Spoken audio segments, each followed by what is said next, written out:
আপনি কি জানেন নরকের কয়টি রাস্তা? জানতে হলে ভিডিওটি প্রথম থেকে শেষ পর্যন্ত দেখতে হবে। চলুন জেনে নিই স্বয়ং ভগবান শ্রীকৃষ্ণের বাণী থেকে। মহাভারতের ভগবান শ্রীকৃষ্ণের কথা আমরা অল্প বিস্তর সবাই জানি এবং পড়েছি। এই শ্রীকৃষ্ণ হলেন শ্রী বিষ্ণুর অষ্টম অবতার, যিনি হিন্দু সমাজে পূজিত হন। ভাদ্র মাসের কৃষ্ণপক্ষের অষ্টমী তিথিতে তার জন্ম, যেই দিনটি আজও প্রতি বছর জন্মাষ্টমী হিসেবে পূজিত হয়। ভগবান শ্রীকৃষ্ণের বাণী যথার্থ সাহসী তথা বীরের কথা বলে। যারা শুধুমাত্র জয়ের চিন্তা করে তাদের ভুল সূত্রাতে নিজেদের অপমান বোধ হয় না, বরং তাতে তারা সঠিক শিক্ষা পাওয়ার আনন্দ খুঁজে পান। সেই সময়ের জন্য হেরে গেলেও বারবারের জন্য উঠে দাঁড়াতে শিখে যায়। জীবন না ভবিষ্যতে আছে আর না অতীতে, জীবন তো কেবল এই মুহূর্তে আছে, অর্থাৎ এই মুহূর্তকে অনুভব করাকেই জীবন বলে। যে সব ইচ্ছাকে ত্যাগ করে দেয় এবং আমি ও আমরা এই লালসাপূর্ণ ভাবনা থেকে মুক্ত হয়ে যায়, সেই একমাত্র প্রকৃত শান্তি লাভ করে। অনেকে মনে করে থাকেন যে সংসারে কাজকর্ম ত্যাগ করাই হলো সন্ন্যাস। কাজ মাত্রকেই তারা বন্ধন বা দুঃখের কারণ মনে করেন, তাই সকল রকম কাজই পরিত্যাজ্য বলে মনে করেন অনেকে। কিন্তু তারা ভুল করেন। কর্ম ত্যাগ করা নয়, বরং কর্মফলের লোভকে ত্যাগ করাই হলো আসল ত্যাগ বা সন্ন্যাস। যখন কোনো ব্যক্তি তার লক্ষ্যকে প্রাপ্ত করে ফেলে, তখন তার জীবনের সব দুঃখ ঘুচে যায় এবং জীবনে নতুন আনন্দ ও খুশিতে ভরে ওঠে। যার কাছে সুখ দুঃখ মান অপমান সবই সমান, সেই একমাত্র সিদ্ধ পুরুষ। দুর্বলই কেবল ভাগ্যের দোষারোপ করে, আর বীর ভাগ্যকে অর্জন করে। যে কোনো ব্যক্তি জীবনে যা চায়, জীবনে সেটাই হতে পারে যদি বিশ্বাসের সাথে সেই বিষয়ের উপর চিন্তা করে।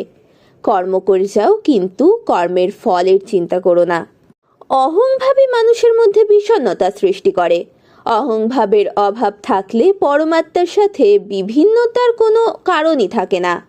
যেটা ঘটতে চলেছে সেটা তো ঘটবেই, আর যা ঘটবে না তা কখনোই ঘটবে না। এরকম নিশ্চয়তাপূর্ণ মনোভাব যার মধ্যে আছে, তাকে দুশ্চিন্তা কখনোই কষ্ট দিতে পারে না। বাহ্যিক বস্তুর ত্যাগকে বাস্তবে ত্যাগ বলে না, আন্তরিক ত্যাগই হচ্ছে প্রকৃত ত্যাগ। আমাদের কামনা মমতা আসক্তি হচ্ছে বন্ধনযুক্ত, কিন্তু সংসার তা নয়। আত্মার জন্ম নেই, না কখনো তার মৃত্যু হয়। শরীর নষ্ট হয়ে গেলেও আত্মা নষ্ট হয় না।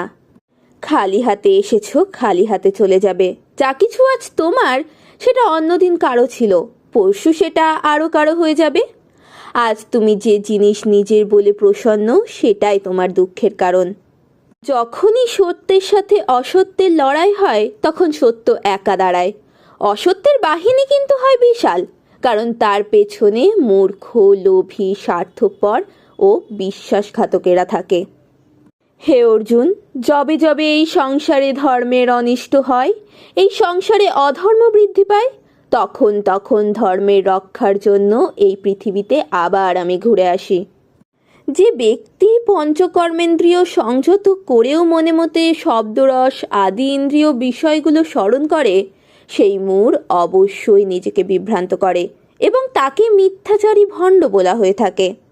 সজ্জন ব্যক্তি আরও ভালো চরিত্রের সজ্জন ব্যক্তির সাথে এবং নিজ ব্যক্তি আরও নিজ চরিত্রের ব্যক্তির সাথেই থাকতে চায়। স্বভাবধারা জন্ম যার যেমন প্রকৃতির হয়, সে তার সেই প্রকৃতিকে কখনোই ছাড়ে না। যদি কোনো ঘটনার মানুষ ভয়প্রাপ্ত হয়, তবে তার পরাজয়ই হয়। আর যে মানুষ সব হারিয়েও শান্ত আর একাগ্র থাকে, সেই আসল জয়ী। তোমার কি চলে গেছে যে এই কারণে তুমি কাঁদছো? তুমি কি নিয়ে এসেছিলে যা তুমি হারিয়ে ফেলেছো? তুমি কি সৃষ্টি করেছিলে যা নষ্ট হয়ে গেছে? তুমি আসার সময় তো কিছু নিয়ে আসোনি। যা নিয়েছো এখান থেকে নিয়েছো, যা দিয়েছো তাও এখানেই দিয়েছো। যে প্রাণী লোভ মায়া ক্রোধ অশান্তি ঈর্ষা থেকে মুক্ত, আমি তার মধ্যে বিরাজ করি। হে অর্জুন, আমি অতীত, আমি বর্তমান, আমি ভবিষ্যৎ, আমি সর্বপ্রাণীর মধ্যে বিরাজ করি। যে প্রাণী আমাকে মন দিয়ে স্মরণ করে, আমি সর্বদা তাদের পাশে থাকি। শ্রেষ্ঠ ব্যক্তি যেভাবে আচরণ করে, সাধারণ মানুষেরা তার অনুসরণ করে। তিনি যা প্রমাণ বলে স্বীকার করেন, সমগ্র পৃথিবী তারই অনুসরণ করে। সর্বদা সন্দেহ করে যাওয়া মানুষের প্রসন্নতা পাওয়া না এই জীবনে সম্ভব আর না অন্য জীবনে। উৎসাহর থেকে বড় বল আর কিছুই নেই। উৎসাহী ব্যক্তি জগৎও জয় করতে পারে। শুধুমাত্র মনই মানুষের মিত্র কিংবা শত্রু হয়ে থাকে। এই সংসার প্রতিটা মুহূর্তে পরিবর্তন হচ্ছে, আর পরিবর্তনশীল বস্তু সর্বদাই অসত্য হয়। সময় কখনো মানুষের নির্দেশিত পথে চলে না, মানুষকে সময়ের নির্দেশিত পথে চলতে হয়। যে বিষয়টি তোমার হাতে নেই সেই বিষয়টি নিয়ে চিন্তা করে কোনো লাভও নেই। অগ্নি যেমন ধূম দ্বারা আবৃত থাকে, দর্পণ যেমন ময়লা দ্বারা আবৃত থাকে, অথবা গর্ভ যেমন জরায়ুর দ্বারা আবৃত থাকে, তেমনি জীবাত্মা বিভিন্ন মাত্রার এই কামের দ্বারা আবৃত থাকে। নরকের 3টি দরজা হয়: কামনা, ক্রোধ এবং লোভ। এরকম সুন্দর সুন্দর আরও ভিডিও পেতে হলে আমাদের চ্যানেলটি সাবস্ক্রাইব করে আমাদের সাথেই থাকুন।